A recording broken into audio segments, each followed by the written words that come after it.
आता 1 16 आणि 15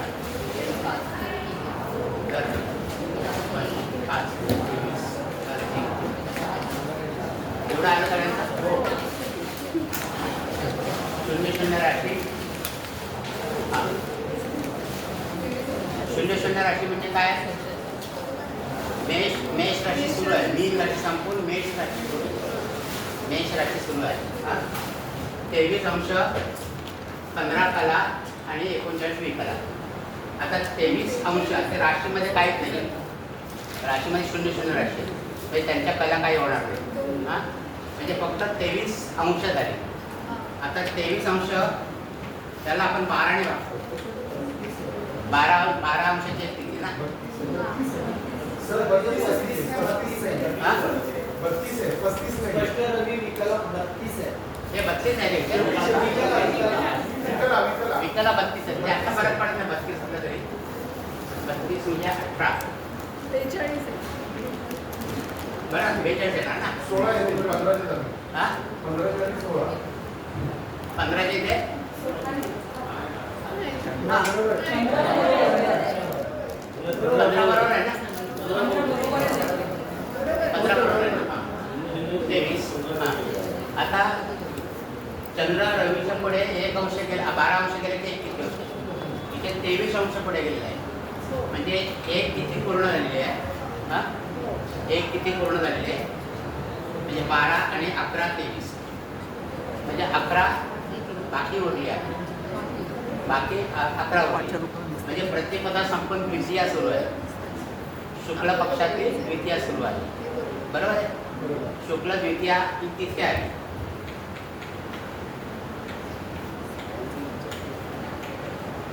शुक्ल द्वितीया. आता करण काढण्याची पद्धत मॅडमची वेगळी, माझी वेगळी आहे.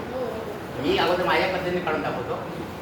इथे 11 बाकी उरलेली आहे. ज्यावेळेला बाकी 6 पेक्षा जास्त असते तेव्हा उत्तरार्धातलं करण असतं. उत्तरार्ध म्हणजे दुसरं करण असतं. मग उत्तरार्धातलं करण त्याचे काय? पूर्ण तिथी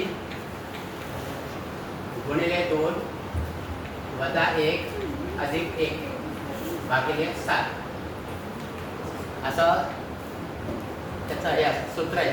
आता याचे पूर्ण तिथी किती? 1 म्हणजे 1 गुणिले 2 वजा 1 अधिक 1 भागिले 7.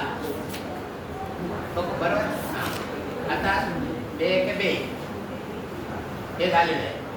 1 1 केला म्हणजे 2 भागिले 7 असं आलं. म्हणजे दुसरं करण संपून तिसरं करण चालू आहे ना. म्हणजे भव बालव आणि कौलव करण चालू आहे. आहे का कौलव करण करायला? बघा. हां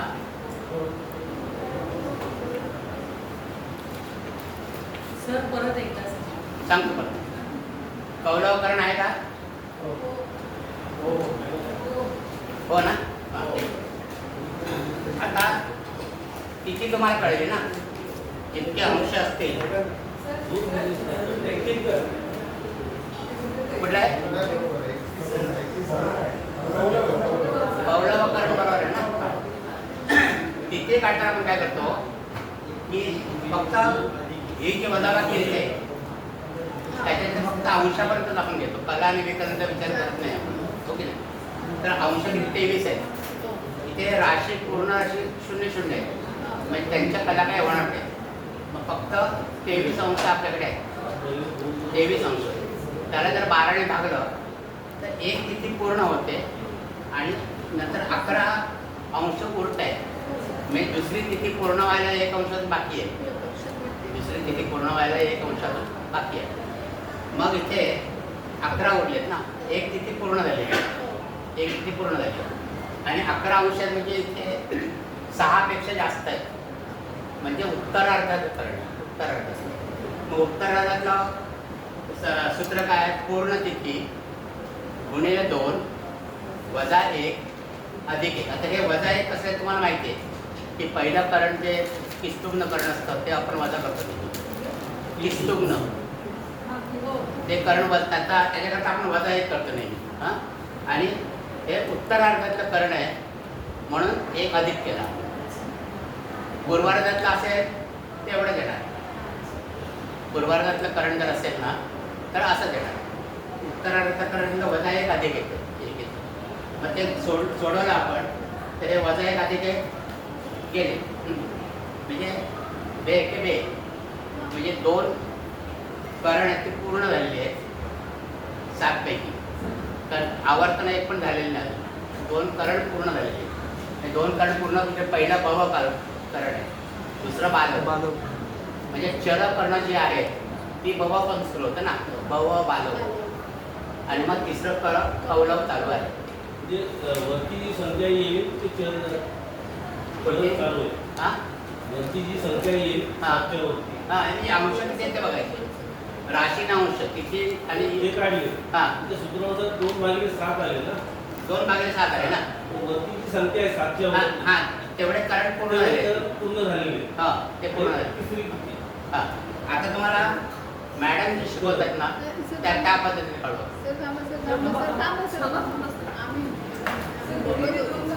हां पुढे म्हणजे 2 का केले?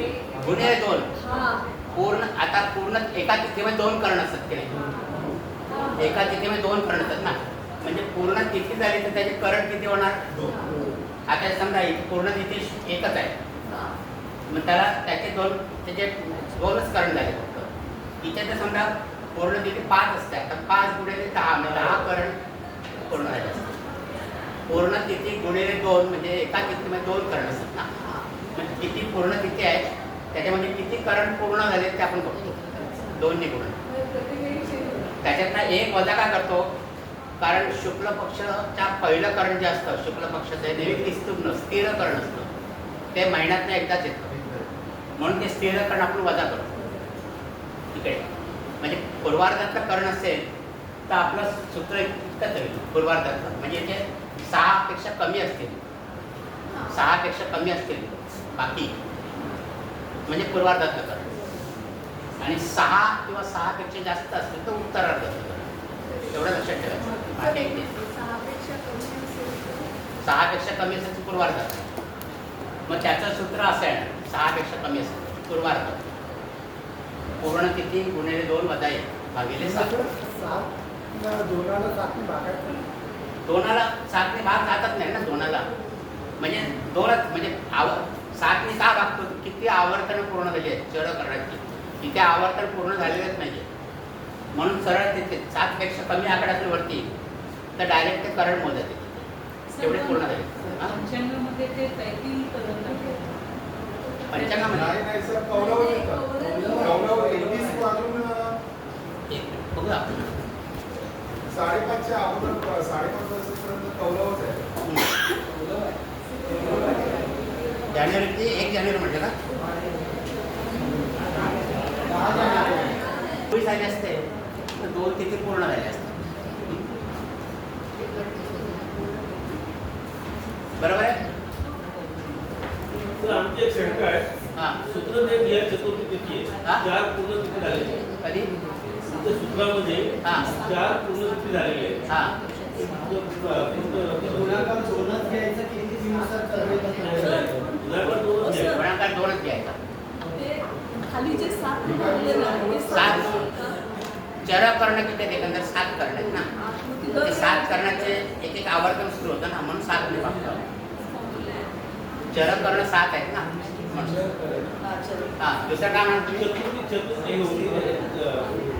चतुर्थी चतुर्थी मला ते सांगा स्पष्ट. 4 नाही डायरेक्ट चतुर्थी सांगतो.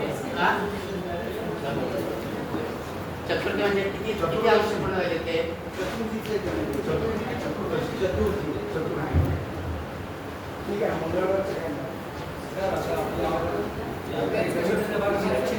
हां गणिताचा भाग मीनाक्षी मॅडम बघते. हां नाही ठीक त्यांना सांग काय शंका आहे आपण काढू 2 मिनिटं. 16 ऑगस्ट. काय झालं? 16 ऑगस्ट. 16 ऑगस्ट. हां सांगा 16 ऑगस्ट काय? 5 राशी. हां अगोदर चंद्र सांगा. चंद्र सांगेल 5 राशी.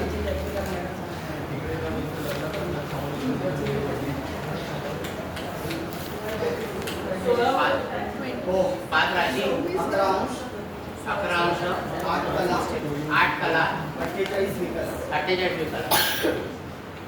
हा आणि रवी 3 राशी 28 कला 28 अंश 28 अंश हा 56 कला 23 विकला 23 विकला. हा करा यांची वजाबाकी.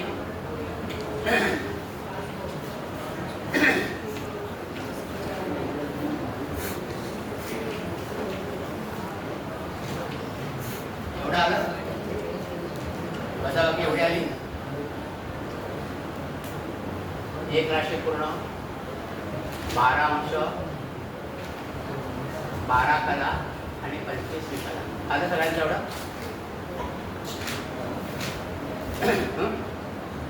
हो बरोबर. मग आता 1 राशी म्हणजे जरा 30 ने आपण गुणणार म्हणजे 30 अंश झाले एका राशीची. अधिक हे 12 आपण इकडे ऍड करायचे. अधिक 12 ऍड केला म्हणजे किती आले 42 अंश झाले. 42 अंश. पुढे आपल्याला घ्यायचं नाही कला बिकला घ्यायचं नाही. आता 42 अंश झाले त्याला आपण 12 ने भागायचं. हा म्हणजे 12 त्रिक 36 आणि इथे 6 आहे. बरोबर. इतकं बरोबर आहे. आलं. आता 3 राशी पूर्ण म्हणजे तृतीया पूर्ण होऊन चतुर्थी सुरू आहे. बरोबर. 3 राशी पूर्ण आणि इथे आपल्याला किती उरली आहेत बाकी 6 उरले. आपण काय म्हणतो 6 किंवा 6 पेक्षा जास्त असले तर उत्तरार्धात करतात. इथे 6ला का आपण घेतले जरी 6 आले पक्के तरी 6च्या पुढे पण काय कला आणि विकला आहेत ना म्हणजे 6च्या पुढे गेलेले आहेत म्हणून 6 किंवा 6च्या पुढे असेल तर उत्तरार्धात करतात. मग उत्तरार्धात करणं म्हणजे काय आपण पूर्ण तिथी गुणिले 2 वजा 1 अधिक 1 भागिले 7 हे आपलं सूत्र आहे ना उत्तरार्धातलं करण्याचं. आता पूर्ण तिथी किती आहे 3 गुणिले 2 वजा 1 अधिक 1 भागिले 7. आता हे वजा 1 आणि अधिक 1 केले. हां वजा 1 आणि अधिक 1 केले म्हणजे 6 भागिले 7 म्हणजे 6 करण पूर्ण होऊन 7वं करण सुरू आहे. 7वं करण आहे विष्टी. 7वं विष्टी. 7वं करण विष्टी आहे. काय आता विष्टीकरण सर 29 ला संपलं. हा 29 म्हणजे 5:30च्या अगोदर संपलाय ना 20 म्हणजे विष्टीकरण. अरे लक्षात. हो आता मॅडमने सांगितलेली पद्धत तुम्हाला मॅडम सांगतीलच त्यांनी पण करून बघा तुम्ही. तरी असं नाही. सर इथे आपण ते जे तिथी 42ला जे 12ने आपण भाग देतोय हां ते तिथीसाठी करतोय. किती करतो किती करतो बरोबर. आता आपण कन्सिडर तर जे करण काढताना पण करण भागच काढताय केले. हे आपण किती करतात काढतोय बरोबर. पण त्या करताना जी मागणी किती येते ना 6. त्याच्याकडे आपण लक्ष द्यायचं. ती बाकी जर 5 असेल अच्छा. तर पूर्वार्धातलं करणं पहिलं करणं आणि 6 किंवा 6पेक्षा जास्त असेल तर उत्तरार्ध. आणि हे उत्तरार्धातलं करण्याचं सूत्र आहे. पूर्वार्धातलं करणं असेल तर हा अधिक 1 आपण काढून टाकतो. म्हणजे पूर्वार्धातला करण झालेलं आहे म्हणून त्याचा तो अधिक 1 घेतो ना आपण. आता पूर्वार्धातलं करण असेल 6पेक्षा कमी असेल इकडे 5 असेल तर म्हणजे पूर्वार्धातलं करण सुरू आहे. मग हा एक आपल्याला लिहायची गरज नाही म्हणजे मग ते सूत्र पूर्ण तिथे गुणिले 2 वजा 1 येणार असं.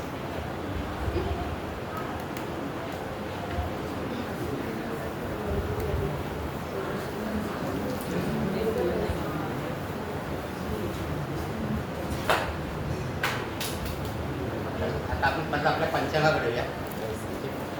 पंचांग म्हणजे आपण मारुतीची शिफ्टसारखं लावता आहे जास्त तर शक्यतो आजचं लेक्चर आणि पुढचं लेक्चर तर आपण पंचांगाचा पडशा पडूया आणि मग आपलं परत नक्षत्र वगैरे सुरू होईल. राशी नक्षत्र ते पाठ करत राहा तुम्ही. नक्षत्र राशीमध्ये कोणते नक्षत्र आहेत तर ते तुम्हाला कायम आहे त्याच्यामध्ये बदल आहे.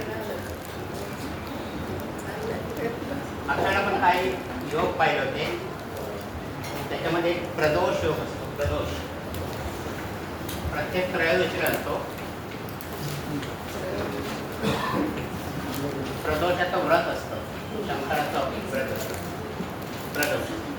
म्हणजे प्रत्येक महिन्याच्या शुक्ल आणि कृष्ण त्रयोदशीला, कृष्ण आणि शुक्ल त्रयोदशीला प्रदोष येतो. आणि हे प्रदोषवत जे करतात ते प्रदोषाचा उपवास कधी सोडतात तर सूर्यास्तानंतर 6 घटिनी. सूर्यास्तानंतर 6 घटिनी त्याचा उपवास सोडायचा असतो. हा प्रदोष असतो शुक्ल आणि कृष्ण त्रयोदशीला असतं प्रदोष. आणि आता उपवास कधी सोडतात आपण तर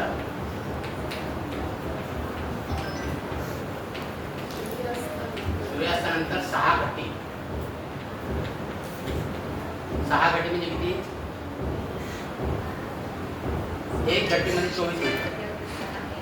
एक घटी बरोबर 24 मिनिटं. 6 घटी म्हणजे किती? 144 मिनिटं. म्हणजे 2 तास 24 मिनिटं. 2 तास 24 मिनिटं. एक घटी बरोबर 24 मिनिटं. एवढा लक्षात ठेवा. 5 घटी म्हणजे 1 तास.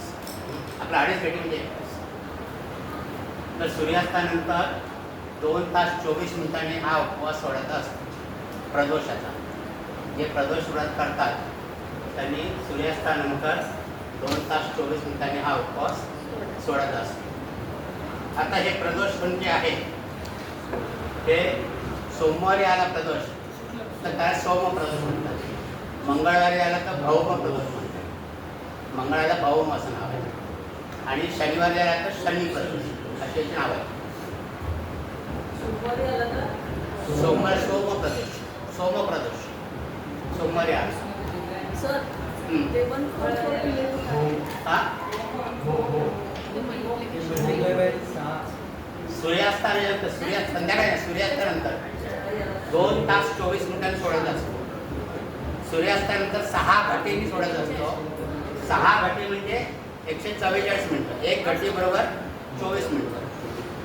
6 घटी बरोबर 144 मिनिटं. त्याच्यानंतर हा उपवास सोडायचा असतो. जे प्रदोष व्रत करतात त्यांनी हा उपवास सूर्यास्तानंतर 2 तास 24 मिनिटांनी सोडायचा असतो.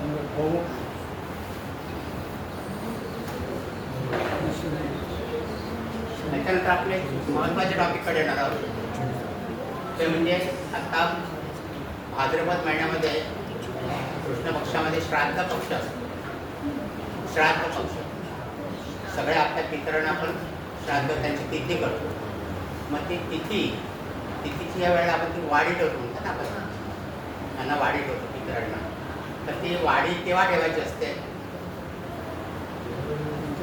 हल्ली सगळे ऑफिसला जाणारे असतात तर ते सकाळी 9:30ला झटपट स्वयंपाक करून वाढी ठेवतात आणि ऑफिसला जातात. पण ते चुकीचं आहे. त्याचा एक ठराविक काळ आहे.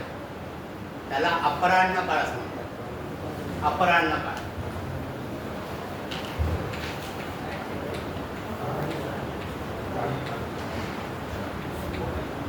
अपराह्न काळ.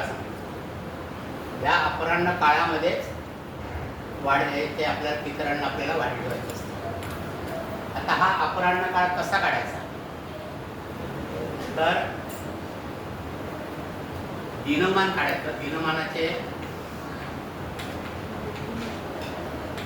5 भाग करायचे. दिनमान आपण कसं काढतो?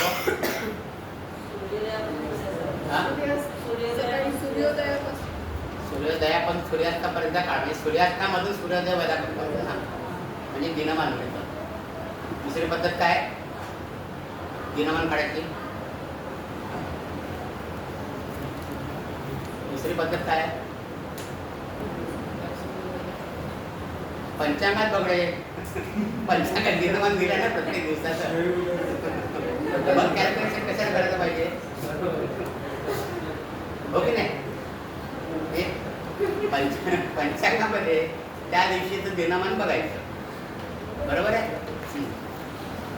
त्या दिवसाचं दिनमान बघायचं.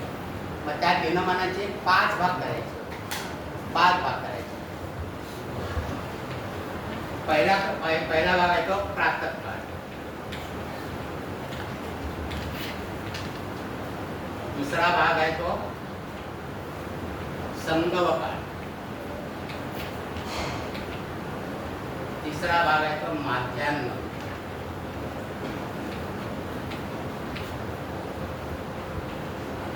चौथा भाग आहे तो अपराह्न.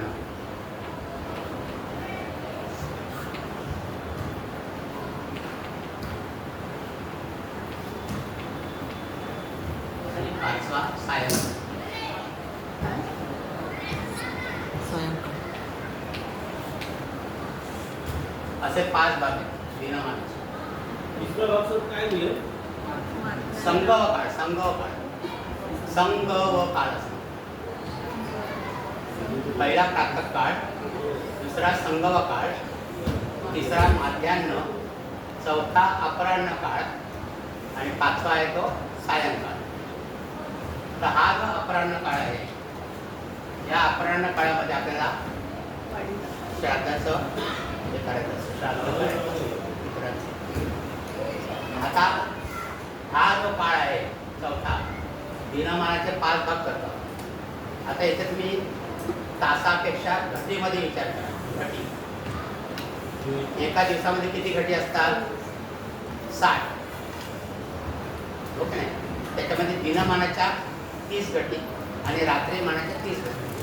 म्हणजे 30 घटी जर आपण धरल्या हे केलं तर एक घटी एक भाग किती घटी जाणार? 6 घटी जाणार. 6 घटी. ओके नाही? हे 5 भाग आहेत ते 30 घटी. मग एक भाग बरोबर 5 भाग बरोबर 30 घटी येतात. म्हणून एक भाग बरोबर 6 घटी. बरोबर? आता 6 घटी मग काय बघितले. एक 6 घटी म्हणजे किती आले? 2 तास 24 मिनिटं. म्हणजे 2 तास 24 मिनिटाचा एक भाग आहे. सर हे रिपीट करा. 5 भाग 30 घंटे कसं आलं? दिनमानाचे संपूर्ण दिवसाचे 60 घटी म्हणतो ना. हां. 60 घटी म्हणजे एक दिवस. त्यातल्या दिनमानाच्या 30 घटी असतात आणि रात्रीमानाच्या 30 घटी असतात. ओके. दिनमानाची 30 घटी, रात्रीमानाची 30 घटी. म्हणजे एकंदर किती आले? 24 तास. 24 तास. त्याच्यापैकी 12 तासाचं दिनमान, 12 तासाचं रात्रीमान ढोबळ मानाने येतं. ढोबळ मानाने. ओके नाही? म्हणजे एक भाग म्हणजे सर्वसाधारण 2 तास 24 मिनिटापर्यंत येतो. एक भाग बरोबर 2 तास 24 मिनिटं. आता हे 2 तास 24 मिनिटापर्यंत कसं करायचं? आता त्या दिवसाचं दिनमान तुम्ही काढतात. ओके नाही? ते दिनमान समजा जे काही आहे तुमचं. आता दिनमान आपण 12 तासाचं धरू. आपण कॉमन 12 तासाचं धरलं तर एक भाग 2 तास 24 मिनिटात येतो. आता हे कमी जास्त होईल दिनमानाप्रमाणे. दिनमानाप्रमाणे कमी जास्त होईल. तर एक भाग म्हणजे 2 तास 24 मिनिटं. मग आता प्रत्येक भाग कसे मोजायचे? तर सकाळचा सूर्योदय बघायचा तुम्ही. त्या दिवशीचा सूर्योदय किती वाजता बघायचा? आपण आता कॉमन आहे म्हणून आपण सकाळी 6चा सूर्योदय धरूया. 6चा. मग सूर्योदय जर आपण 6चा धरला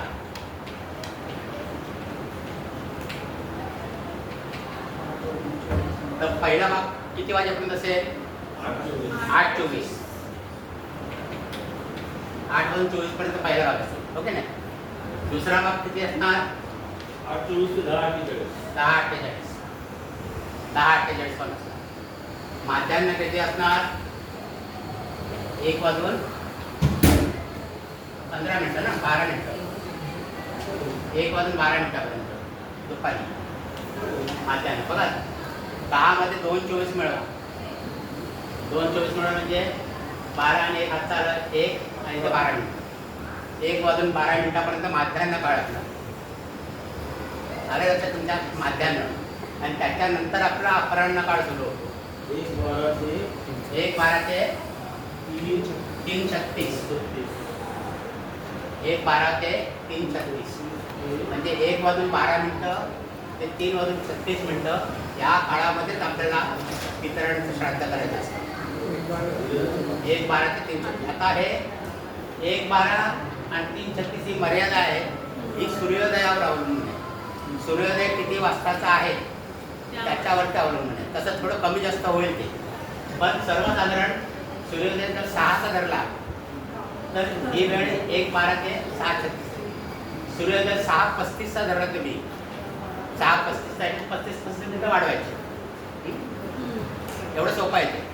आपण 6 वाजून 6 प्रमाणे धरलं आहे म्हणजे अपराह्न काळ जो येतो तो 1 वाजून 12 मिनिटं ते 3 वाजून 36 मिनिटं या वेळेतच येते. त्या वेळेत आपल्याला श्राद्ध करायचं असतं.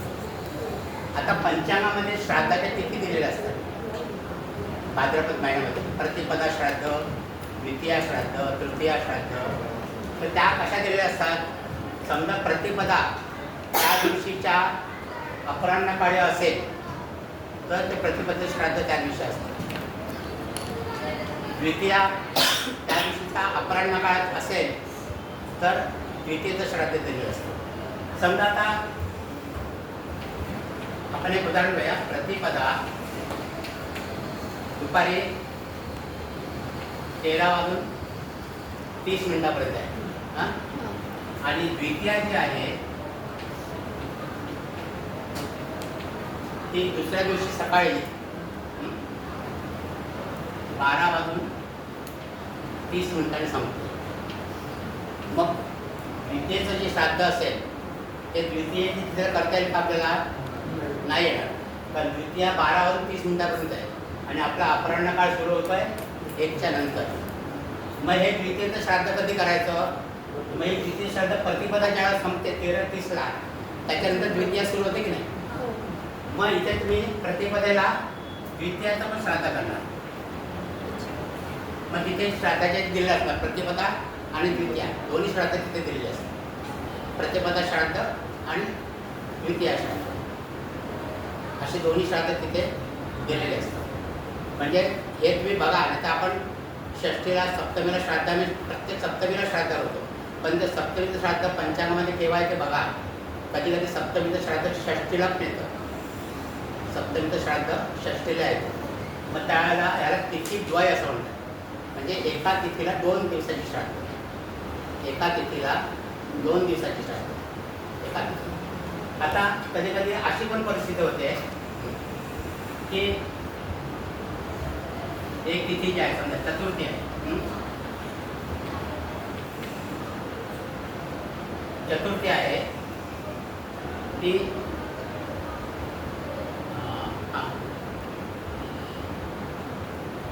1 वाजून समजा नाही. आता तृतीया जी आहे आपण बघूया की तृतीया 12:30 मिनिटांनी संपली आहे. चतुर्थी जी आहे ती आपण सांगू 3:20 मिनिटांनी संपते. दुसऱ्या दिवशी 3:20 मिनिटांनी संपते. आणि पंचमी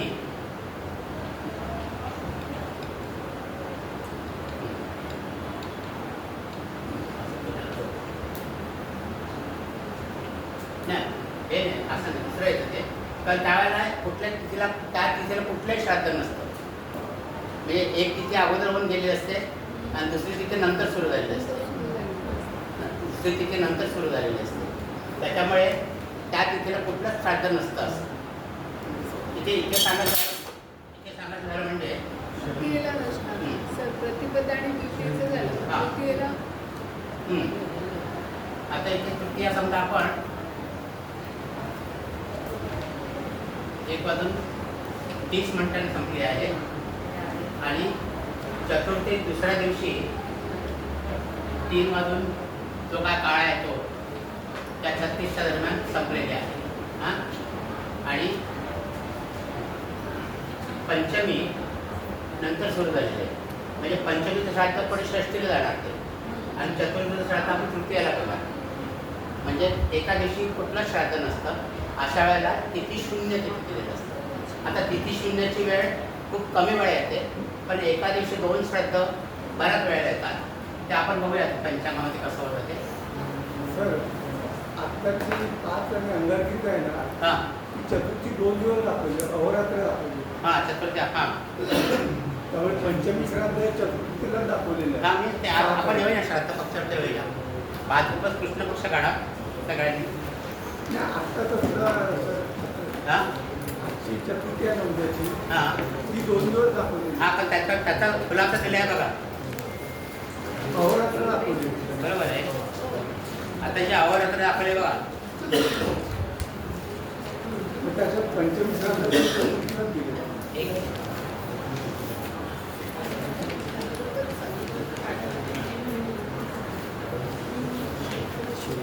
श्रावण नंतर भाजपा.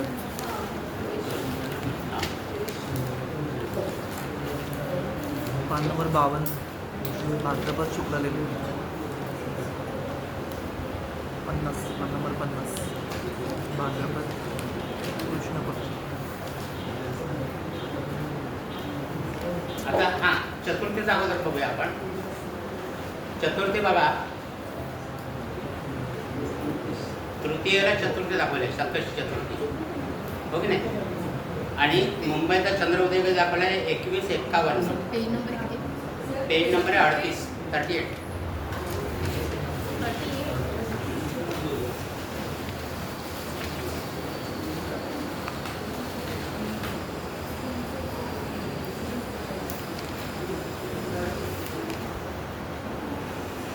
आलं हां आता तृतीया किती वाजता संपली आहे बघा 21:22 तृतीया 21:22 संपली बरोबर आहे आणि मुंबईचा चंद्रोदय दिलेला आहे 21:51 त्याची 21:51 दिलेले आहे म्हणजे ज्या वेळेला चंद्रोदय होतो त्यावेळेला चतुर्थी सुरू झालेली होती मुंबईला हो की नाही तर तृतीया 21:22 संपलेली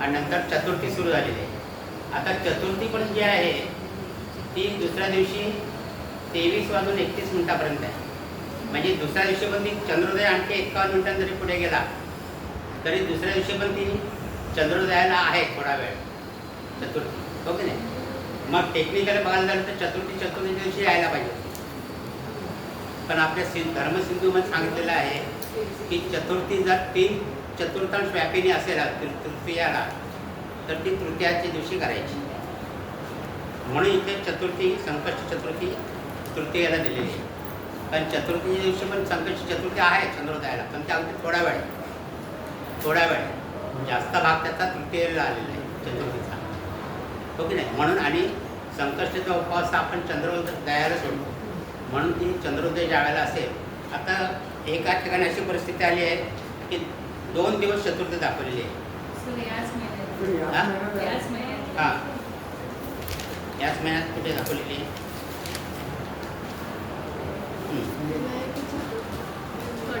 पेज 4 आणि 5. हां 3 आणि 4 दाखवली ना 3 चार 2 डेट हां 4 तारखेला म्हणजे काय ठिकाणं अशी असतात की तिथे चंद्रोदय उशिरा दिसतो म्हणजे रेखांशाचा फरक पडतो ना त्याच्यामुळे चंद्रोदय उशिरा दिसतो आता तिथे जर चंद्रोदय त्यांचा तृतीया जर त्यांची 21:51 नंतर असेल 21:51 नंतर संपत असेल तृतीया तर तिथे चतुर्थी दाखवलेली आहे असं त्यांनी इकडे खुलासा दिला असेल बघा त्याच्यात तर 34 पान. हां संकष्टी चतुर्थीचा खुलासा पान 90 वर आहे बघा हो, दिलाय. इथे त्यांनी खुलासा दिला आहे खुलासा. की ज्या ठिकाणी चंद्रोदय उशिरा होतो त्या ठिकाणी त्यांनी चतुर्थीला दिले 90 पानावर दिले त्याच्यात त्यांनी ठिकाणं पण दिली असतील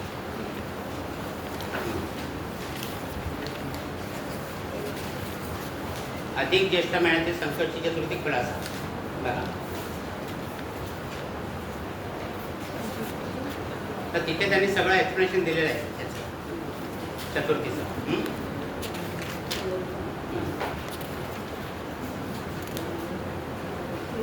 म्हणजे महाराष्ट्रामध्ये 3 जूनलाच आहे मात्र कर्नाटक बेंगळूर मैसूर तेलंगणा वगैरे या ठिकाणी 4 जूनला त्यांनी संकष्टी दिलेली आहे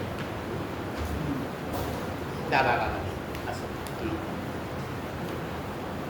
आता तुम्ही काय म्हणता कोणतं श्राद्ध म्हणता तुम्ही नाही सर याचं 34 पेजवर आहे ते विचार हां पेज नंबर 34 वर आहे अहोरात्र 34 ला अंगारिका आहे ना ती सर 34 ला काय दिलं, अहोरात्र काय दिले? हा, अंगारक चतुर्थी. अंगारक चतुर्थी. अंगारक चतुर्थी. हो, अंगारक चतुर्थी आहे ना. आणि चंद्रोदय किती आला आहे? 22-19. हां. इथे चतुर्थीची वृद्धी झालेली आहे बघा. अहोरात्र ज्यावेळेस दिलेलं असतं त्यावेळेस ती तिथी 2 सूर्योदय बघते. आता खाली पण चतुर्थीच आहे बघा, त्याच्या खाली आहे ना चतुर्थी.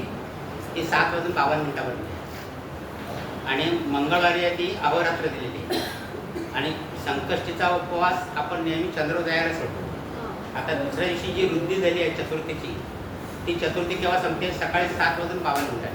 त्यावेळेला चंद्रोदय मिळणार नाही त्याला, म्हणून तो अगोदरचं मंगळवारचं तर चतुर्थी आहे त्याला त्यांनी दिले संकष्टी अंगारकी चतुर्थी. मंगळवारची आहे म्हणून अंगारिका. बरोबर. आता आपण श्राद्ध पक्षावर येऊया. भाद्रपद कृष्ण पक्ष, पेज नंबर 54.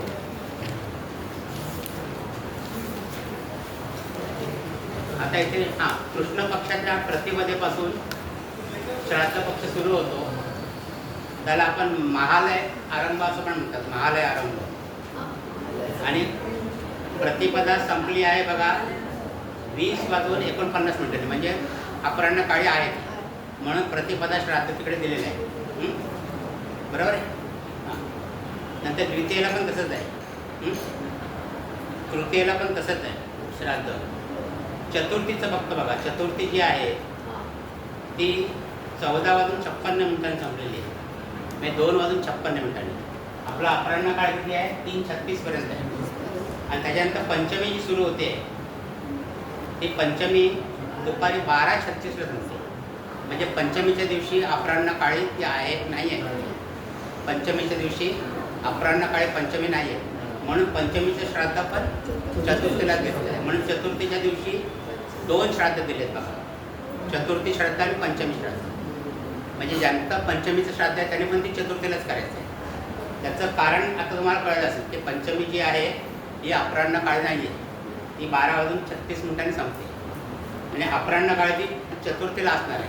चतुर्थी दिवशी म्हणजे 14:56 नंतर पंचमी सुरू होईल ना, म्हणजे ती अपराह्न काळी आहे 3:36 म्हणून ही दोन्ही श्राद्ध चतुर्थी आणि पंचमी श्राद्ध ही चतुर्थीलाच केलेली आहे, पंचमीला श्राद्ध नाही. मग पंचमी 12:36 संपल्यानंतर षष्ठी सुरू झालेली आहे.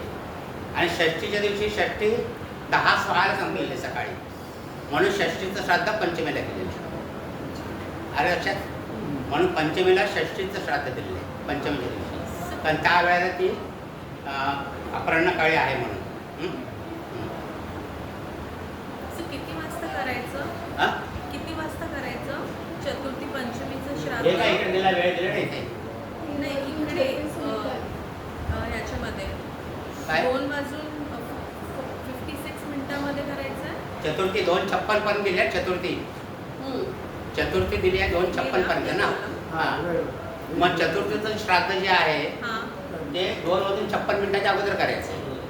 आणि पंचमीचं श्राद्ध आहे ते 2:56 नंतर करायचं आहे. 2:56 ते 3:36 पर्यंत त्या काळात करायचं आहे पंचमी श्राद्ध. बरोबर.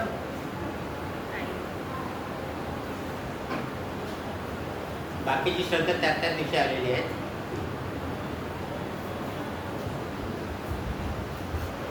म्हणजे हे एकच उदाहरण आहे की एका दिवशी 2 श्राद्ध आहेत, चतुर्थी आणि पंचमीला आलेले आहे.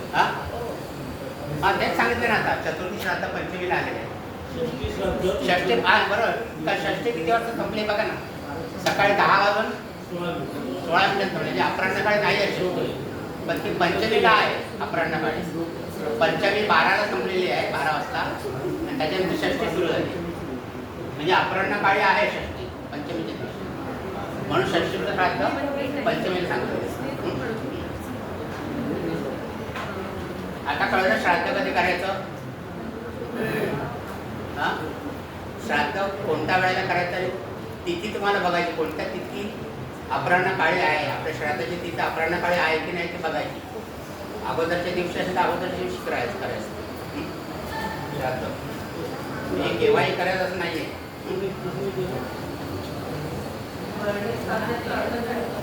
सर हा कधी कधी 12 व्यक्तीला प्रदोष दाखवला जातो. हा 12 व्यक्तीला प्रदोष दाखवला जातो.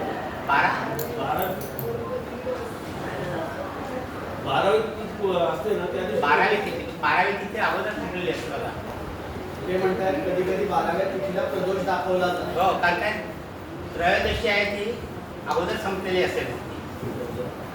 त्रयोदशी अगोदर प्रदोषाचं उपवास कधी सोडतो आपण सूर्यास्ताच्या नंतर सोडतो. प्रदोषाचा उपवास सूर्यास्ताच्या नंतर सोडतो 6 घंटे. त्याच्यामुळे त्यावेळेला ती प्रदोषी ती पाहिजे ना संध्याकाळी.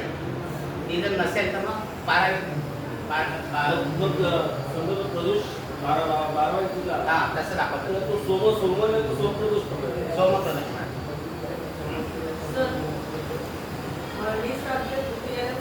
हा भरणी श्राद्ध ते भरणी नक्षत्र असतं त्यावेळेला असतं भरणी श्राद्ध. त्यावेळेला भरणी श्राद्ध आहे का आपल्या आहे काय भरणी नक्षत्र आहे का? हा. भरणी नक्षत्र आहे काय? चतुर्थीला नाही. तर ते भरणी नक्षत्र ज्या वेळेला असतं त्यावेळेला भरणी श्राद्ध असतं.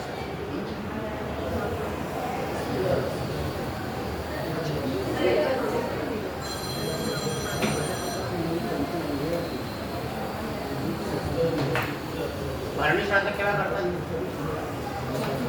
चतुर्थीलाच आहे. हा? चतुर्थीला दिलंय. कधी? नाही सांगा ना. ते चतुर्थीला आलंय. चतुर्थीला आल्या का? चतुर्थीला भरणी नक्षत्र आहे ना. हा, हो. म्हणून भरणी नक्षत्र असतं त्यावेळेला भरणी श्राद्ध करतात. हा मग ते केव्हा करतात? हा? नवमीला अविधवा नवमी करतात ना. अविधवा नवमी कधी करतात? हा? आपण ते का करतात? कोणाची करतात? म्हणजे ज्या सवाशीण गेल्या. ज्या सवाष्ण गेलेल्या असतात त्यांची अविधवा नवमी करतात. म्हणजे ते कोणत्याही तिथीला जाऊ दे त्यांची अविधवा नवमीच करतात. नवमी करतात. आणि भरणी श्राद्ध पुरुषांच्या करता करतात ना. हा? बायकांचं ते कधी करतात? प्रतिपदेलाच असतो हा? पहिल्याच दिवशी. नाही भरणी श्राद्धचं पण काहीतरी आहे. भरणी पहिल्या वर्षी भरणी श्राद्ध करतात. पहिल्या वर्षी भरणी श्राद्ध करतात. नंतर मग तिथे आणि अविधवा नवमी मात्र कायम अविधवा नवमी करतात. त्या सवाष्ण जातात त्या कायम अविधवा नवमी.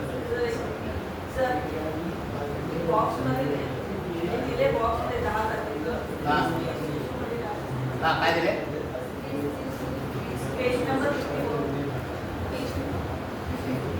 Page number 54. श्री स्त्री शू सु गंध छाया योग सूर्योदय ते सूर्यास्त. ते अमावास्या शरद दिले ना तुम्हाला तिथे 30 तारखेचं आणि त्याची गजक छाया योग आहे बघा. गजक छाया योग आहे म्हणजे त्या दिवशी हां रवी आणि चंद्र. आता रवी कुठे हस्त नक्षत्र आहे ना. हो ज्यावेळेला रवी आणि चंद्र हस्त नक्षत्रामध्ये असतात त्यावेळेला गजक छाया योग. रवी आणि चंद्र हे दोन्ही तेव्हा गजक छाया योग होतो. आणि हा योग रवी आणि चंद्र एकाच नक्षत्रात म्हणजे अमावास्या असणार म्हणजे अमावास्या येते. आणि हस्त नक्षत्रामध्ये रवी कधी असतो? कन्या राशीमध्ये म्हणजे भाद्रपद महिन्यात असतो. म्हणजे भाद्रपद अमावास्येला हा योग येऊ शकतो. गजक छाया योग तो आता यावर्षी आहे गजक छाया योग म्हणून त्याचं तिथे सांगितलं गजक छाया योग. कारण बघा रवी आणि चंद्र दोघे हस्त नक्षत्रात आहेत त्यावेळेला. मिळालं? अर्थ काय? हां ते आता येणार आमच्याकडे. ते स्त्री वगैरे दिलं आहे ना त्याच्याकरता आज शिकणार आहोत. सर हे थर्ड लाईन अंगारक चतुर्थी मुंबई चंद्र उदय 20-13 भरणी श्राद्ध तृतीय श्राद्ध अमृत 9-4 पर्यंत काय लिहिलं? अमृत योग तो अमृत योग आहे. अमृत सिद्धी योग आपण गेल्या पेपरला बघितलं ना. हां अमृत सिद्धी योग. पण हे तृतीय श्राद्ध मग 17-11 पर्यंत सोडायचं आहे असं आहे. तृतीयचं श्राद्ध पण तृतीयालाच करायचं ना. ते तृतीय श्राद्ध दिलंय ना. तर द्वितीयाला 1914ला 1914ला काय अमृत योग आहे ना. अमृत 9च्या अर्धा. श्राद्धाचं अमुक वाजेपर्यंत असं दिलेलं नसतं कधी. फक्त केव्हा सोडायचं श्राद्ध हे टायमाने माहीत पडणार का? हे सेकंड कॉलमच्या टाइममध्ये माहीत किती पडणार? नंबरचं पेज आहे ते सांगतं ते 54. हां, द्वितीय श्राद्ध दिले ना, द्वितीय श्राद्धचे पुढे तृतीया. त्या दिवशी अंगारक चतुर्थी आहे, बरोबर आहे. हां. आणि मुंबईचा चंद्रोदय दिला आहे 20:13. ते 8:13. भरणी श्राद्ध आहे, कारण त्या दिवशी भरणी नक्षत्र आहे. कारण अश्विनी नक्षत्र सकाळी 9:04 संपलेलं आहे, त्याच्यानंतर भरणी नक्षत्र सुरू झाले. आणि ते श्राद्ध पक्ष असल्यामुळे भरणी नक्षत्र म्हणून भरणी श्राद्ध तिथे दिलेलं आहे. आणि तृतीया श्राद्ध दिलं आहे, तृतीया आहे ना त्या दिवशी, हां. म्हणून तृतीयेचं पण श्राद्ध आहे. ज्यांच्या तिथीचं श्राद्ध करायचं आहे ते तृतीयेचं श्राद्ध त्यावेळेला करणार. ज्यांच्या भरणी करायचे आहे, भरणी श्राद्ध करायचं आहे, त्यांनी त्या दिवशी करायचं भरणी श्राद्ध. आणि अमृत योग जो आहे, अमृतसिद्धी योग, तो 9:04 आहे त्या दिवशी. पण तृतीय श्राद्ध किती वाजता करायचं? मग शिकवलं ना आपण. अपराह्न काळामध्ये अपराह्न काळात करायचं ना तृतीय श्राद्ध. निर्माणचं कॅल्क्युलेशन करावंच लागणार आहे. हां, मग सर्वसाधारण तो तास हे 1 वाजून 1 ते 3. हां 3:30. 1 ते 3:30 पर्यंत. ओके. श्राद्ध पक्ष श्राद्ध करायचं नेहमी 1 ते 3:30 त्याच वेळेत करायचं. तेच टाइम. हो. ओके. थँक्यू. नंतर तुम्हाला सगळ्यांना उत्कंठा लागली आहे घबाड योगाची ना. पंचांगामध्ये घबाड योग कधी असतो ते लिहून घ्या. सूर्य नक्षत्रापासून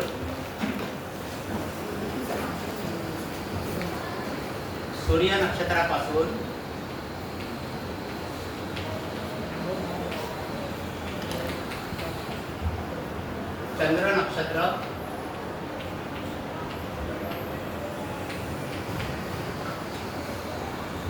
चंद्र नक्षत्रापर्यंत नक्षत्र मोजायची. नंतर त्याची तिप्पट करायची, म्हणजे 3. जी संख्या आहे त्याची तिप्पट करायची, बरोबर आहे. सूर्य नक्षत्रापासून चंद्र नक्षत्र मोजायची, जी संख्या आहे त्याची तिप्पट करायची. नंतर ज्या दिवशीचं आपण बघणार आहोत इष्टतिथी, ती तिथी त्याच्यात मिळवायची. शुक्ल प्रतिपदेपासूनची तिथी मोजायची. आता समजा कृष्ण तृतीया आहे तर तिथी कुठे येणार? 15 आणि 18 अशी येणार तिथी. कृष्ण तृतीया जर बघायची असेल आपल्याला, शुक्ल तृतीया असेल तर फक्त 3 तिथी, कृष्ण तृतीया असेल तर 18, तेवढे मिळवायचं त्यामध्ये. इष्टतिथी मिळवायची. आणि जी बेरीज आहे त्याला 7ने भागायचं, त्याच्या बेरजेला 7ने भागायचं. आणि असं 7ने भागून जर बाकी 3 उरली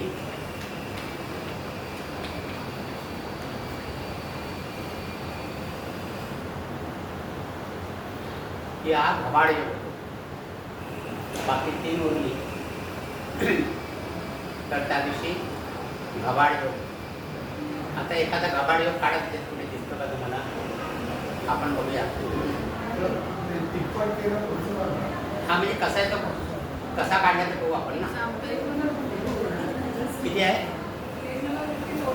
54 आहे का? हां 10 आणि 81. हां, एक हां घबाड आहे ना. 20:09 आहे ना घबाड.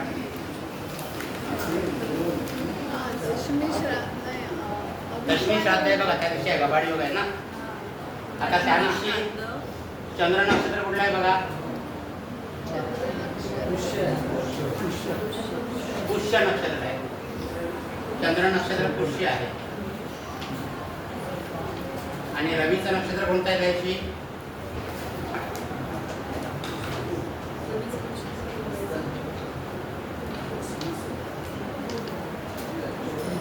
रवीचं नक्षत्र कोणतं आहे? आता श्राद्ध पक्ष आहे म्हणजे रवीचं शक्यतो हस्त नक्षत्र असतं. हस्त नक्षत्र, रवीचं हस्त नक्षत्र आहे. मग हस्त नक्षत्रापासून पुष्य नक्षत्रापर्यंत मोजायचा. हस्त नक्षत्रापासून पुष्य नक्षत्रापर्यंत. सर 13 तारखेला असताना सर हस्त कुठे दिसलं? हे हस्त नक्षत्र आहे ना.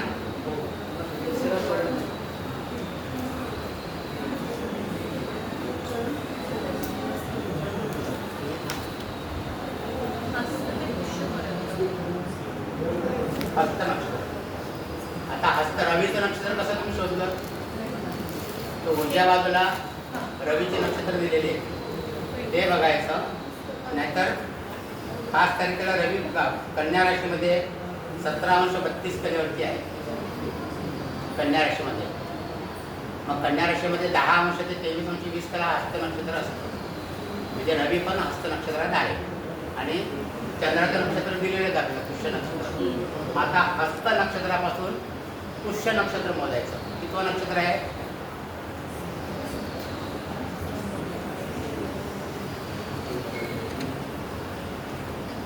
हस्त नक्षत्र किती आहे? 13वं नक्षत्र आहे ना.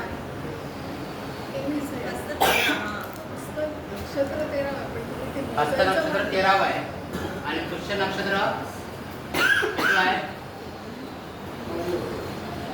8वं आहे. 8वं आहे ना.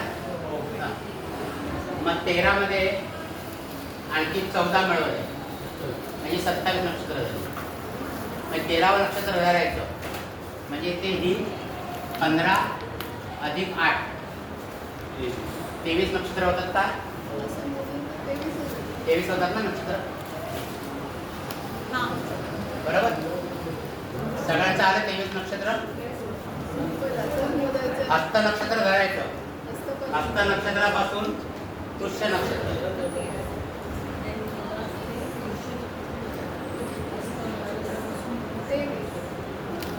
बरोबर. 23 नक्षत्र आले.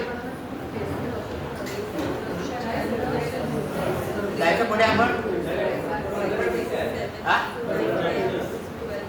13 आणि 14 27 आहेत ना. आपण 27 नक्षत्र पर्यंत 13 आणि 13वं नक्षत्र धरायचं आपल्याला. म्हणजे 12 ते 27 धरायचं आपण. म्हणजे 15 नक्षत्र ते आले आणि ही 8 नक्षत्र. म्हणजे 15 आणि 8 23 आहे. 23 नक्षत्र.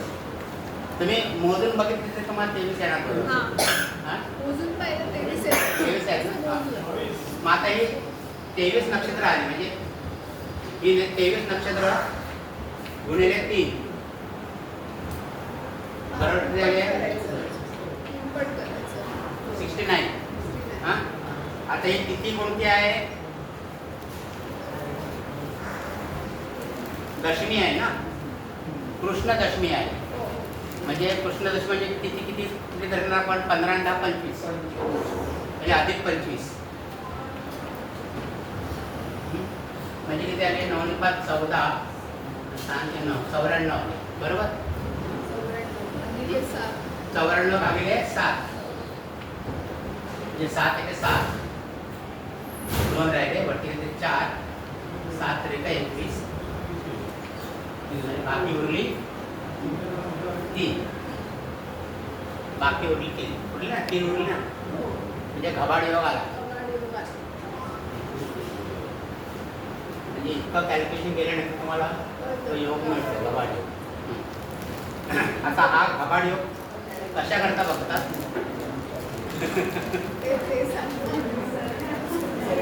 बरं तो गमना करता शुभ असतो. प्रयाणा करता. आता आपल्या मुंबईला जर 9:01 ची गाडी पकडायची आहे तर घबाड योग काढे काटून गाडी जायची आपली.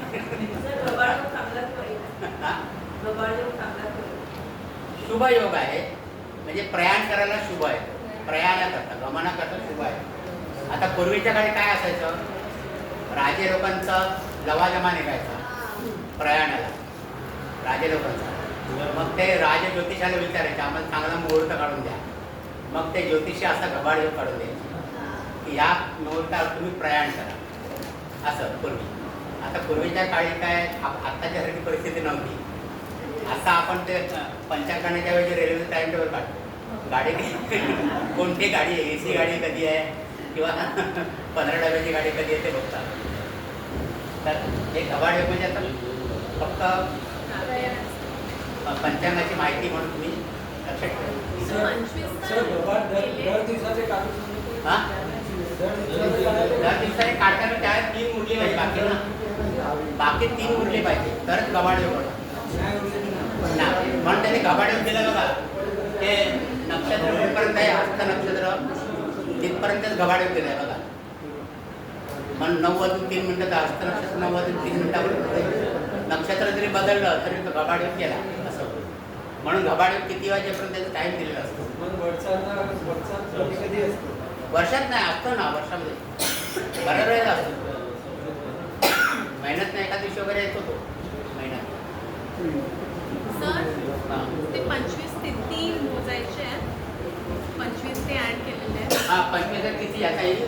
कृष्ण दशमी आली ना आपली, हां कृष्ण दशमी आहे ना त्या दिवशी. हां म्हणजे कृष्ण शुक्ल पक्षाच्या 15 तिथी अधिक या 10 म्हणजे 25. आणि 7 ते डिव्हिजन. त्याला 7 ने भागायचं. ओके जी टोटल आहे त्याची तुम्ही डिवायडेड बाय 7 ओके आणि त्याची बाकी बघायची. भागाकार किती पण होऊन बाकी किती आहे ते बघायची. बाकी 3 उरली पाहिजे. मग आन्सर घबाड काय हां येतं? मग आन्सर काय येतं? 3 हे 3 आले ना बाकी ते म्हणजे घबाड. घबाड योग आहे. ओके त्या तिथीला घबाड योग आहे. त्या दशमीला घबाड योग ते दिलेले आहे ना पंचांगामध्ये. पंचांगात दिले ते चेक करते. हां हां नक्षत्र 27 ना. हो पण ती त्या नक्षत्रापासून मोजतो आपण ना, ते पण नक्षत्र मोजायचं. हां म्हणून ते 28 जातात ना अशा 13 पासून. आता इकडे हस्त नक्षत्र आहे म्हणजे 12 नक्षत्र पूर्ण झाले. म्हणजे 12 पासून मग पुढे 27 मोजली तर 15 येणार ना आपल्याला. 12 पासून पुढे मोजली तर हस्त नक्षत्र सुरू आहे म्हणजे त्याच्या अगोदरचं नक्षत्र पूर्ण झालेलं आहे. बरोबर ना. सरळ त्याला फाल्गुनी नक्षत्राचे पूर्ण झालेलं आहे. तर असे सरळ मोजायलाच सांगा ना, मोजून कसं कळते. सध्या तरी बेसिक आहे. हां. त्याने दिलंय त्याला 7 ने भागायचं. फॉर्म्युला आहे. कारण काय माहिती तिथीला 7 ने भागायचं आणि बाकी जर 3 उरली तर मग तो घबाड योग. आता या आपल्याला काय प्रॅक्टिकल लाईफमध्ये याचा काय उपयोग नाही आहे. फक्त तुम्हाला अकॅडमिक हे एक्झामला असणार आहे. हां हे एक्झामला असणार हां विचारतात एखादा घबाड योग कधी येतो. घबाड योग कधी असतो ते तुम्हाला पंचांगाचं नॉलेज आहे की नाही किंवा पंचांगामध्ये घबाड योग शोधून काढा. या महिन्यातला अमुक महिन्यातला हां. घबाड योग शोधून काढा. सर हं. तिथे खाली परत दुसरी तिची दाखवली आहे एका दिवशी हां. घबाड योग दाखवली. तो एकदा क्लिअर करून घ्या. कुठली तिला पुढची एकादशी कितीला एकादशी? एकादशी आहे ना मग ते त्याच्यामध्ये तसंच काढा बघा ना. एकादशीला कोणतं नक्षत्र आहे? आम्ही मोजले ना एकादशीला कोणतं नक्षत्र आहे बघा. श्लेषा. अश्लेषा. हां सर नक्षत्र संपते तिथेच गबाड योग सुरू होतो. हां नक्षत्र संपतात तिथेच. हो म्हणजे आत्ताच आपण पाहिलं तेच. करायचं. आत्ताच आपण पाहिलं तेच. हो कंटिन्यू आहे. दशमीला पण आहे, पण एकादशीला पण. आश्लेष नक्षत्र संपते 22-18 आणि गबाड योग 22-18 नंतर सुरू होतो. आता हस्त नक्षत्र होतं ना अगोदर. पुष्य होतं. पुष्य होतं. हां पुष्य नक्षत्र होतं. नंतर आश्लेषा नक्षत्र आहे ना. आता ते आश्लेषा संपतोय तिथे गबाड योग सुरू होतो. हां मग आश्लेषा संपला म्हणजे कोणतं सुरू झालं? मगा. मघा नक्षत्र सुरू झालं. म्हणजे आता इथे बघा रवी हस्त नक्षत्र आणि चंद्र मघा नक्षत्र. बरोबर. हो चंद्र मघा नक्षत्र म्हणजे हस्त नक्षत्रापासून आपण किती म्हणतो होते 15 नक्षत्र बघले होते ना. हो 15 नक्षत्र आणि ते मघा नक्षत्र आहे ते पुष्य आणि आश्लेषा म्हणजे 8, 9, 10वं नक्षत्र आहे ना. म्हणजे 10वं नक्षत्र आलं ना. मघा नक्षत्र 10वं आलं हो म्हणजे 15 अधिक 10 म्हणजे 25 झाले. हां मग 25 गुणिले 3 75. बरं 75 झाले. त्याच्यामध्ये तिथी कोणती आहे? एकादशी. मघा नक्षत्राला कोणती तिथी आहे बघा. 12वी. 12 तिथी आहे ना. बरोबर. हां हो बरोबर. 75 आणि 12 म्हणजे किती झाले? 87. 87 झाले. त्याला 7 ने भागायचं म्हणजे 12 7 84 उरले 3 बघा. म्हणजे परत गबाळ योग आला गबाळ योग आला. आला बरोबर. म्हणजे जर एखादा राजा जाऊ नये सर सर लावले सर काय झालं?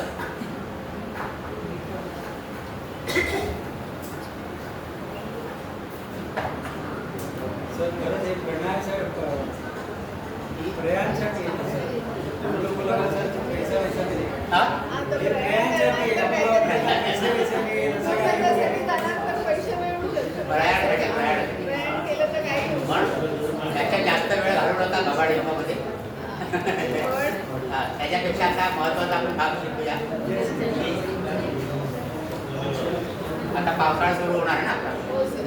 पावसाळा सुरू होणार. तुम्हाला ती गोष्ट माहिती आहे, बिरबलाच्या आपल्या अकबराच्या दरबारामध्ये एक शेतकरी आला आणि त्याने विचारलं 27 9 गेले किती राहिले. ते सगळे सरदार म्हणाले की अरे काय किती सोपं गणित आहे. त्यांनी लगेच वजाबाकी केली. 27 9 गेले की ते 18 राहिले. शेतकरी म्हणाले चूक. तर अकबराला पण ते वाटलं. मग त्याचा हुकमी एका बिरबलाला त्याने बोलवलं. तो 27 9 गेले विचारतोय किती राहिले.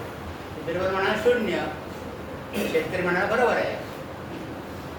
असं का म्हणाला तो? 27 9 गेले तर 0 राहिला असं शेतकरी म्हणाला. त्याचं कारण काय असावं?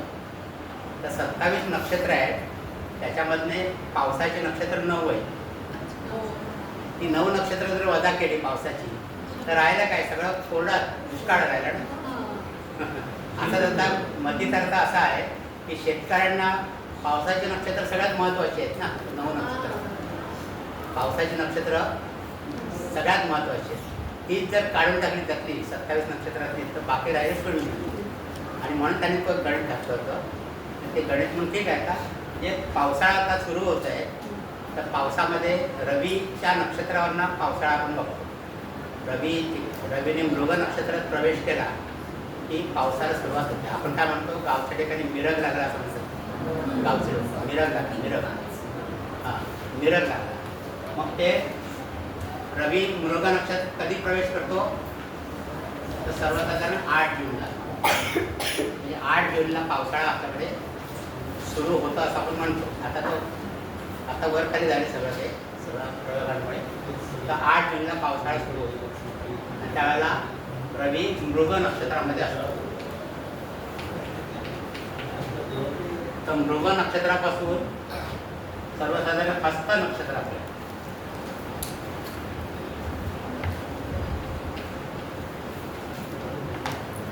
मृगशीर्ष 11 नंतर आर्द्रानंतर पुनर्वसू, पुष्य, आश्लेषा, नंतर मघा, पूर्व फाल्गुनी, उत्तरा फाल्गुनी आणि हस्त अशी नक्षत्र 9 नक्षत्रामध्ये सर्वसाधारणपणे पाऊस पडतो. पण कधी कधी तो पुढे पण लांबतो. हस्तच्या नंतर चित्रा नक्षत्र आहे, स्वाती नक्षत्र आहे. या नक्षत्रामध्ये पाऊस पडतो, पुढे लागतो. पण मुख्य नक्षत्र ही 9 नक्षत्र मुख्य नक्षत्र असतात. तर या काळामध्ये पावसाचं पर्जन्यमान आपण बघतो. पर्जन्यमान पाऊस कसा पडेल पंचांगात दिलेलं असतं ना. पावसाची नक्षत्राला वाहन दिलेलं असतं. त्याचं वाहन दिलेलं असतं. पण त्याच्यावरून आपण पावसाचा अंदाज करतो. तर ते पावसाचा अंदाज तो कसा आपण बघतो? तर 3 त्याला आपण पॅरामीटर लावले. 3. पहिली म्हणजे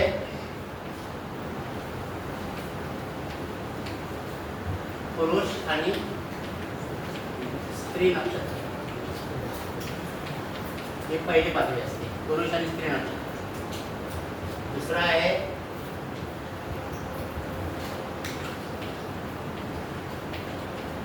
सूर्य आणि चंद्र नक्षत्र. आणि तिसरं आहे वाहन. या 3 गोष्टींवरनं आपण पावसाचं अंदाज कसा असेल त्या साधारण 14 दिवसामध्ये 14 दिवसात असं आपण का म्हणतो? त्या 14 दिवसामध्ये 13.5-14 दिवसामध्ये असं का म्हणतो? 15 दिवस का म्हणत नाही आपण त्याला? आता हे तुमच्या लक्षात यायला पाहिजे. रवी एका नक्षत्रामध्ये 13.5 ते 14 दिवस असतो. रवीवरती आपण सगळं अवलंबून आहे ना. त्याच्यामुळे वाहन जे आहे ते रवीने नक्षत्र बदलले की वाहन बदलते. ते वाहन बदलतं मग ते पुढच्या 13.5-14 दिवसापर्यंत तेच वाहन असतं असं. आणि त्याच्यावरनं आपण मग पावसाचा अंदाज ठेवतो की या 13.5-14 दिवसामध्ये पावसाचं प्रमाण कसं राहील. पावसाचं प्रमाण तर त्याच्याकरता हे केलेलं आहे. पुरुष नक्षत्र आणि स्त्री नक्षत्र, सूर्य नक्षत्र आणि चंद्र नक्षत्र असे दिलेले आहेत. तर त्या म्हणजे सूर्याने ज्यावेळेला नक्षत्र बदलतो, रवीचं नक्षत्र ज्यावेळेला बदलतो त्यावेळेला रवीचं नक्षत्र कोणतं आहे आणि चंद्राचं नक्षत्र कोणतं आहे ते बघतात. मग ते दोघांचं पुरुष नक्षत्र आहे की स्त्री नक्षत्र आहे की पुरुष आणि स्त्री नक्षत्र आहे ते आपण शोधू कसं काढतो. नंतर सूर्य नक्षत्र आहे की चंद्र नक्षत्र आहे. आता सूर्याच्या अंमलाखाली काही नक्षत्र दिले, चंद्राच्या अंमलाखाली काही नक्षत्र दिले अशी. आणि नंतर मग त्याच्यावरनं कॅल्क्युलेशन करून आपण वाहन काढतो. आता सुरुवातीला आपण ती नक्षत्र बघूया कोणते कोणते आहेत ती.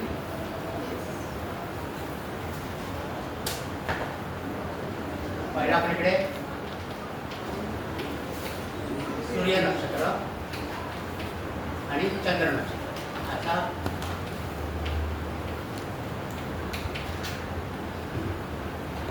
सूर्य नक्षत्र एकंदर 14 आहे. ते आहेत रोहिणी, मृगशीर्ष,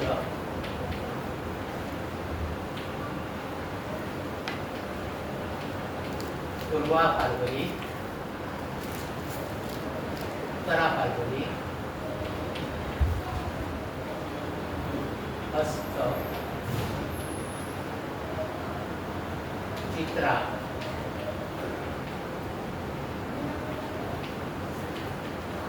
स्वाती,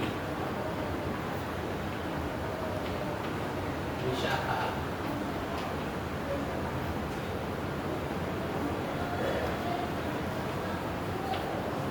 अनुराधा,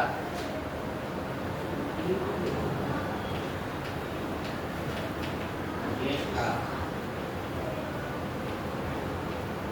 मूळ,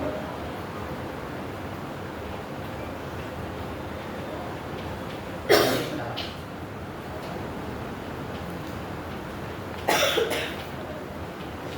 शतकारका आणि उत्तराभाद्र.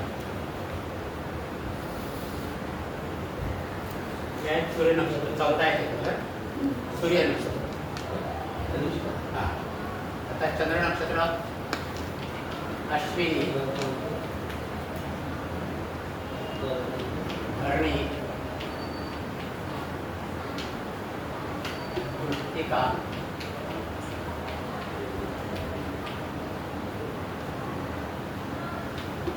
आर्द्रा, पुनर्वसू. थोडक्यात याच्यात ती नक्षत्र ती पुढे त्यांचे 13 नक्षत्र.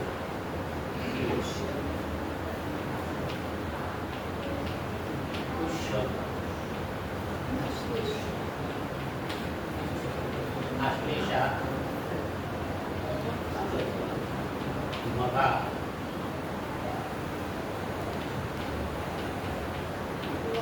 रोगाषाढा, उत्तराषाढा,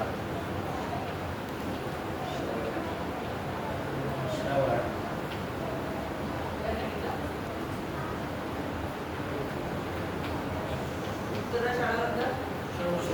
श्रवण, पूर्व भाद्रपदा आणि रेवती. म्हणजे ही 14 नक्षत्र आणि ही 13 नक्षत्र. ही सूर्य नक्षत्र आहे आणि ही चंद्र नक्षत्र.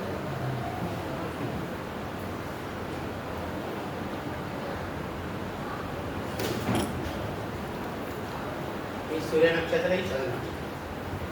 त्याच्यानंतर येतं पुरुष नक्षत्र आणि स्त्री नक्षत्र.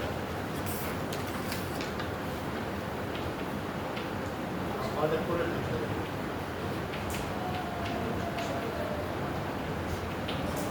पुरुष नक्षत्र आणि स्त्री नक्षत्र.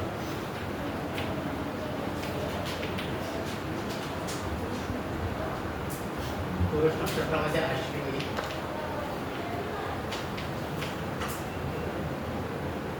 भरणी ही 14 आहे ना. पुरुष नक्षत्र पण 14 आहे, सूर्य नक्षत्र 14 आहे.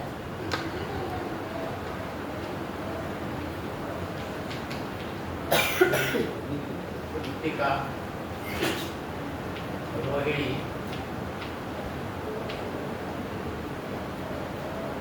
मृगशीर्ष, मूळ,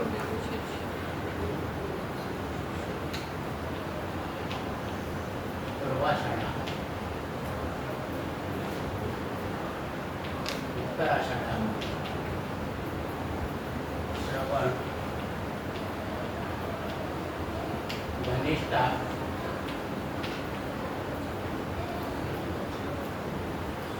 शततारा,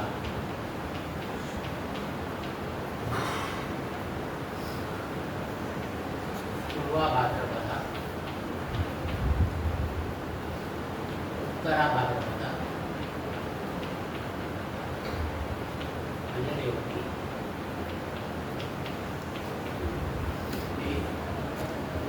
ही 14 नक्षत्र, 13 नक्षत्र.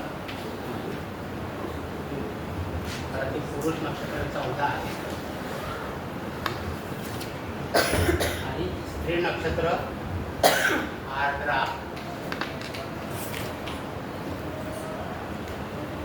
पुनर्वसू,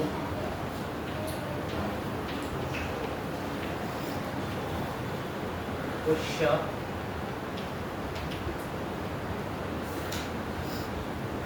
आश्लेषा,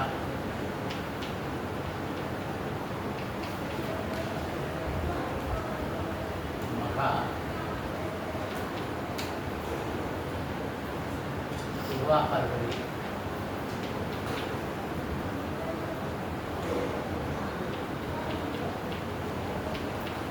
उत्तरा फाल्गुनी, हस्त,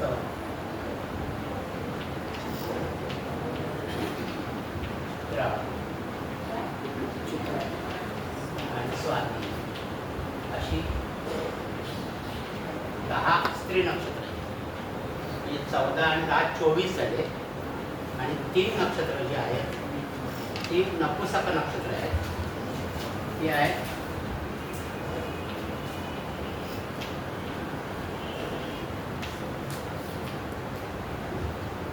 विशाखा,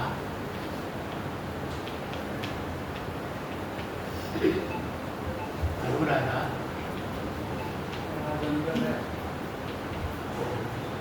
आणि ज्येष्ठ अशी 3 नक्षत्र आहेत. सर हे तिन्ही नक्षत्र वृश्चिक राशीमध्ये येतात. हा हे तिन्ही नक्षत्र वृश्चिक राशीमध्ये येतात. तर असं त्याच्या काय नपुंसकांचे संबंध विशाखा, अनुराधा आणि ज्येष्ठ त्याला ही नपुसक नक्षत्र धरले. पण वृश्चिक पावसाच्या दृष्टिकोनात पावसाच्या एकाच वृश्चिक राशीमध्ये बरोबर आहे, पण ह्याला नपुसक नक्षत्र असते शब्दात दिलेले. म्हणजे पावसाचं प्रमाण बघताना सूर्य नक्षत्र, चंद्र नक्षत्र, पुरुष नक्षत्र आणि स्त्री नक्षत्र असं, आणि ही नपुसक नक्षत्र असं. आता ही कशी बघतात ते आपण बघूया.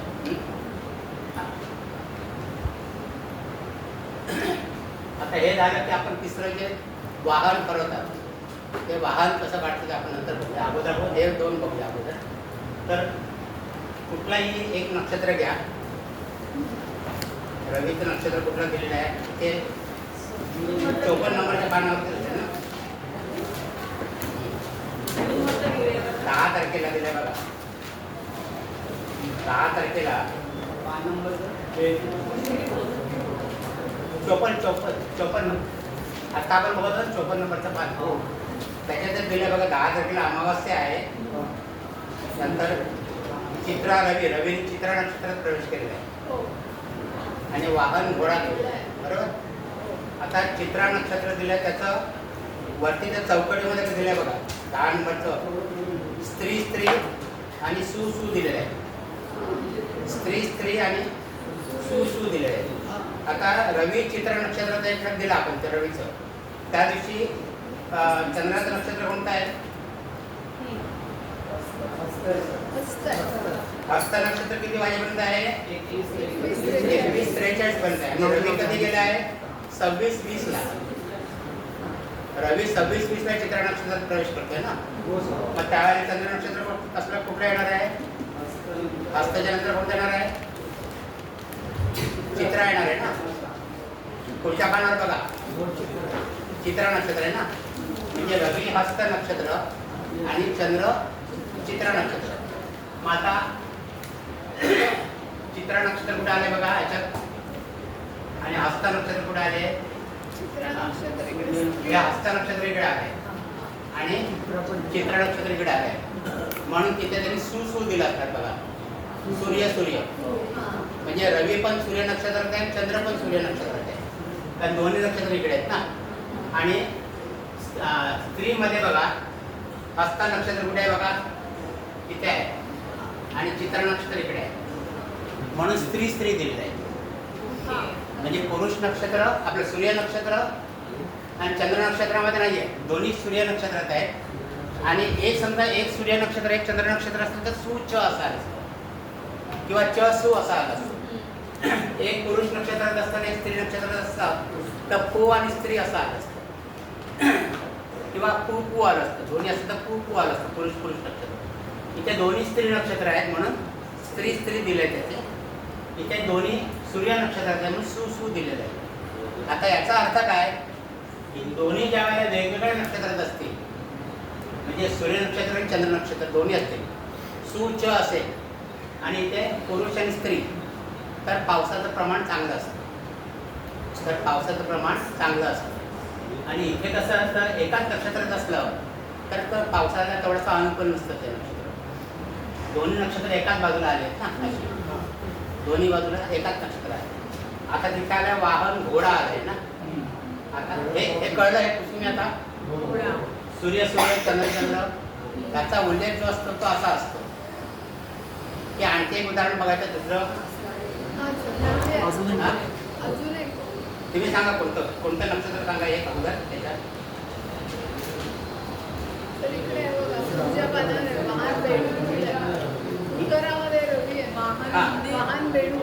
उत्तरा नक्षत्र बघा. रवी उत्तरा फाल्गुन नक्षत्र आहे ना. पान नंबर आहे 52. पान नंबर 52 आहे. रवी उत्तर नक्षत्रामध्ये 21:47 प्रवेश करतोय. उत्तरा फाल्गुन नक्षत्र. त्यावेळेला चंद्र नक्षत्र कोणतं आहे? चित्रा येणार ना. हस्त नक्षत्र 13:07 आहे. हस्त नक्षत्र 13:07 आहे. त्याच्यानंतर चित्रा नक्षत्र सुरू होणार ना. म्हणजे चंद्राचं नक्षत्र चित्र आहे आणि रवीचं नक्षत्र उत्तरा फाल्गुनी. मग इथे काय आहे? उत्तरा फाल्गुनी कुठे आलंय बघा. चित्र आपल्या उत्तरा फाल्गुनी कुठे आहे?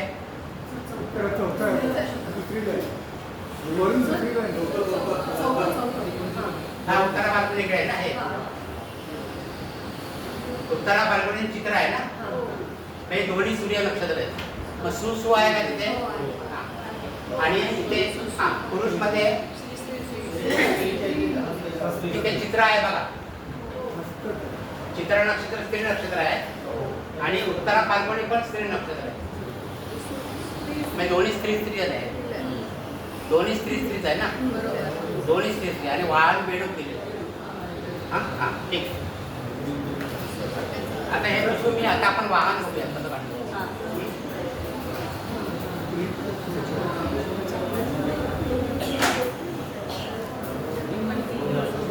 त्यावेळेला नपुसक नक्षत्र येतं. नपुसक त्यावेळेला त्या पाच्यात पाऊस पडण्याची शक्यता कमी असते.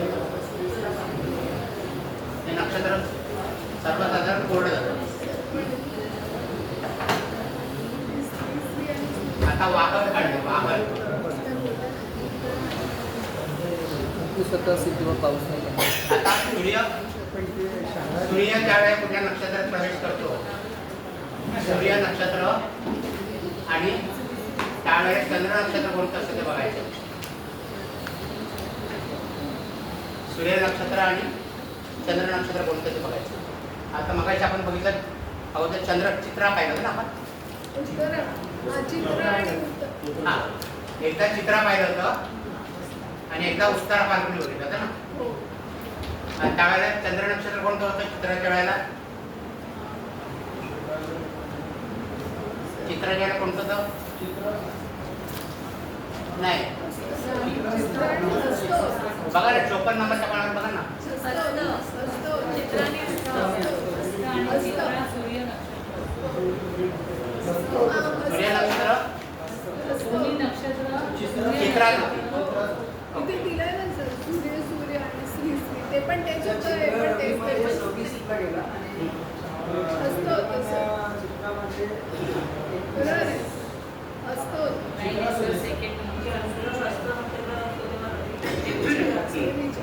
चित्रा नक्षत्र 26-20 ला गेला आहे आणि हस्त नक्षत्र आहे 21-43 पर्यंत आहे. चित्रामध्ये दोघं त्याच्यामध्ये नंतर चित्रा नक्षत्र आहे. हो. नंतर चित्रा नक्षत्र आहे ना. हो.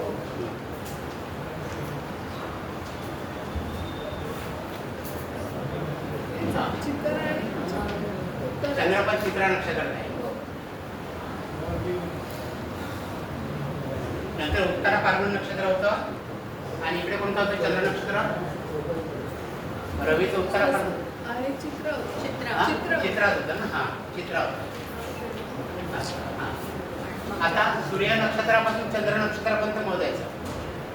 सूर्य नक्षत्रापासून चंद्र नक्षत्रापर्यंत मोजायचं. आता इथे काय येणार एकच येणार ना. चित्रापासून चित्रा म्हणजे चित्राच्या अगोदरच संपलंय हस्त म्हणजे चित्रा पहिलं नक्षत्र तिथे पण पहिलंच नक्षत्र आहे म्हणजे एकच नक्षत्र आहे. आणि उत्तरा फाल्गुनीपासून चित्रामध्ये मोजा किती होतात तिथं. उत्तरा फाल्गुनी उत्तरा फाल्गुन रवी चंद्र आणि मंगळ. हां म्हणजे तिसरा येणार ना. हा उत्तरामधून उत्तरा फाल्गुनीपासून चित्रा नक्षत्र तिसरं येणार. तिसरं आहे. तिसरं. हां आता हे नक्षत्र आपण मोजली ते कितवं नक्षत्राला बघायचं. 9 पेक्षा जास्त नक्षत्र असेल तर 9 ने भागायचं. 9 पेक्षा जास्त नक्षत्र इथे 9 पेक्षा जास्त आलेलेच नाही आहेत. 9 पेक्षा जास्त असतील तर त्याला 9 ने भागायचं आणि बाकी किती येतील बघायचं.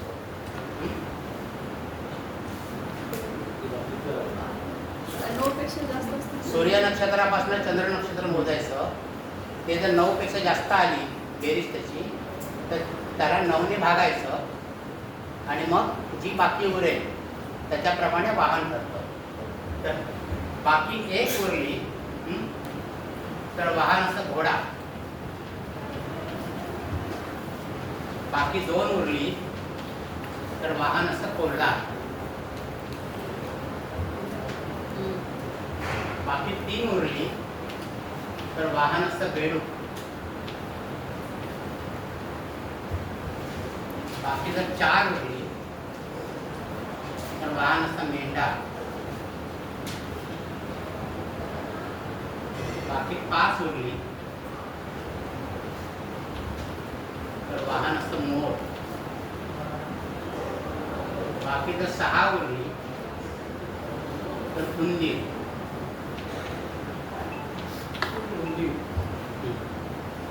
बाकी 7 उरली तर महिषी का म्हैस आपण म्हणतो ना महिष. बाकी 8 उरली तर गाढव.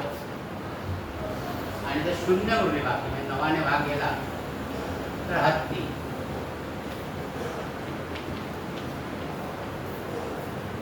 अशी पावसाची नक्षत्र आहे.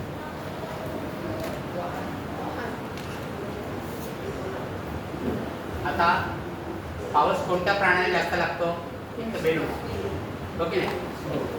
बेडूक जसं म्हैस. म्हैस म्हणतात पाण्यामध्ये बसले ते परत येत नाही घराकडे असं ना. आणि हत्ती हत्तीला पण पाऊस जास्त म्हणजे अशी जर 3 नक्षत्र वाहन आली तर त्यावेळेला पावसाचं प्रमाण जास्त असतं त्या 14 दिवसामध्ये. आणि ह्याच्या जोडीला तिथे पुरुष आणि स्त्री नक्षत्र आणि सूर्य आणि चंद्र नक्षत्र, सुच पू स्त्री असं आहे. आणि नंतर ही वाहनं असतील बेडूक, म्हैस किंवा हत्ती, तर त्या ह्याच्यामध्ये पाऊस जास्त पडेल असं जा अंदाज. नंतर मोर, गाढव आणि उंदीर यांना पाऊस कमी राहतो. म्हणजे हे नक्षत्र असताना अल्पवृष्टी होईल असा पाऊस कमी.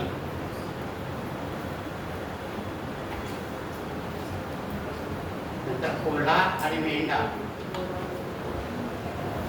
कोल्हा आणि मेंढा हे असेल तर पाऊस पडणार नाही, म्हणजे अत्यल्प.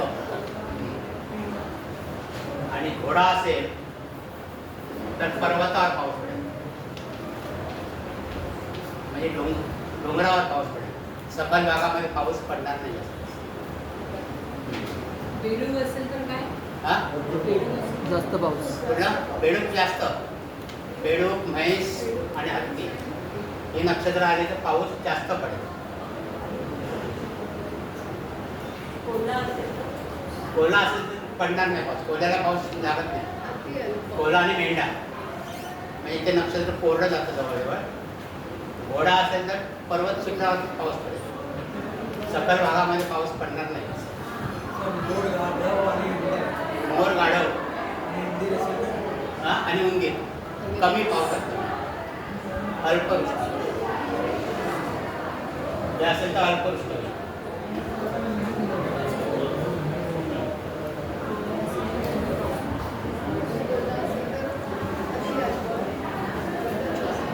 म्हणजे आता पावसाळा सुरू झालं अत्यल्प. की प्रत्येक सूर्याच्या नक्षत्राला बघा कोणतं पुरुष पुरुष स्त्री स्त्री असं आहे आणि वाहन कुठे ते बघा. आणि त्याप्रमाणे तुम्हाला अंदाज करता येईल की या त्याच्यामध्ये पाऊस कसा पडेल, पावसाचं प्रमाण कसं पडेल.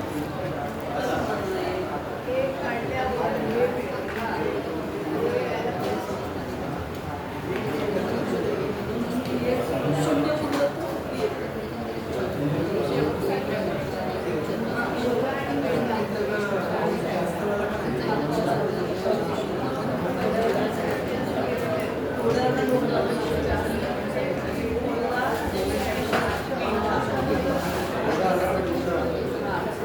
त्यामुळे बराचसा भाग संपत आणलेला आहे पंचांगातला. बाकीचं पण अजून खूप बाकी आहे, पण ते आता जसं जसं येईल तसं तसं आपण बघू. कारण आता सगळं मोनोटोनस पंचांग. आणि पुढच्या रविवारपासून आपण अवकाळा चक्र जे आहे त्याचा विचार करणार.